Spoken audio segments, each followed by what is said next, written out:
মাধবপুর গ্রামে বাস করত দুই কাঠুরিয়া, বিক্রম ও বীরু। তারা একে অপরে পরস্পরে খুব ভালো বন্ধু ছিল। দুজনে মিলে জঙ্গলে কাঠ কেটে যেত।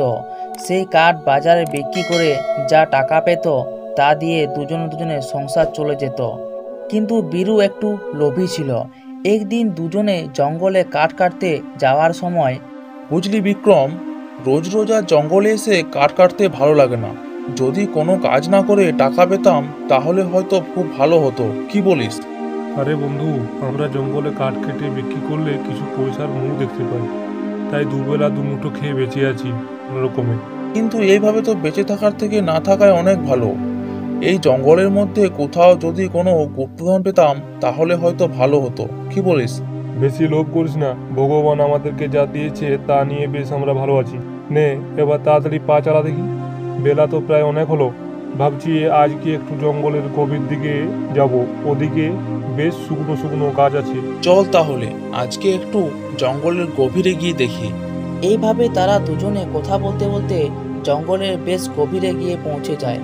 সেখানে গিয়ে দেখে অনেক বড় বড় শুকনো গাছ। ওই শুকনো গাছগুলির পিছনে আছে এক বিশাল মস্ত গুহা। আরে বিক্রম, দেখ দেখ, ওখানে মনে হয় এক মস্ত গুহা আছে। চল তো গিয়ে দেখি ওর ভিতরে কি আছে। না না, ওই গুহার ভিতরে যাওয়া আমাদের ঠিক হবে না। আরে চল না, যদি কোনো রাজা মহারাজাদের গুপ্তধন থাকে তাহলে আমাদের আর কোনো দুঃখ থাকবে না।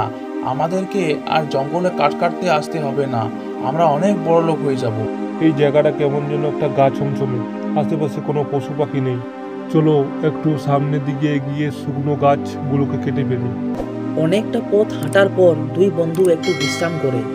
এই তো বিক্রম এখন শুয়ে ঘুমাচ্ছে, ততক্ষণে আমি একবার ওই গুহার ভিতরে গিয়ে দেখে আসি।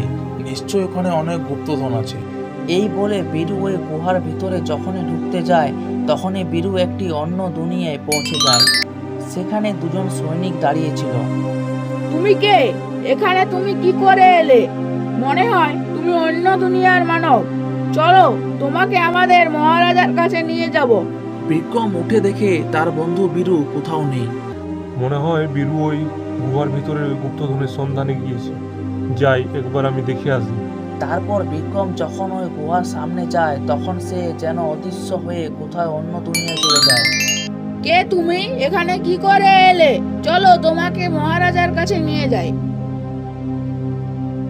হে মহারাজ, আপনি আমাদেরকে কেন বন্দি করেছেন? আমিও তোমাদের মতো পৃথিবীর মানুষ ছিলাম, কিন্তু আমার খুব অহংকার ছিল। একদিন আমি জঙ্গলে শিকার করতে গিয়েছিলাম। তখন এক ঋষিমণিকে আমি অনেক খারাপ কথা বলেছিলাম।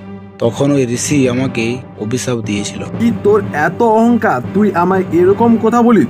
আমি তোকে অভিশাপ দিচ্ছি, আজ থেকে তোর মুখ ভেড়ার মতো হয়ে যাবে।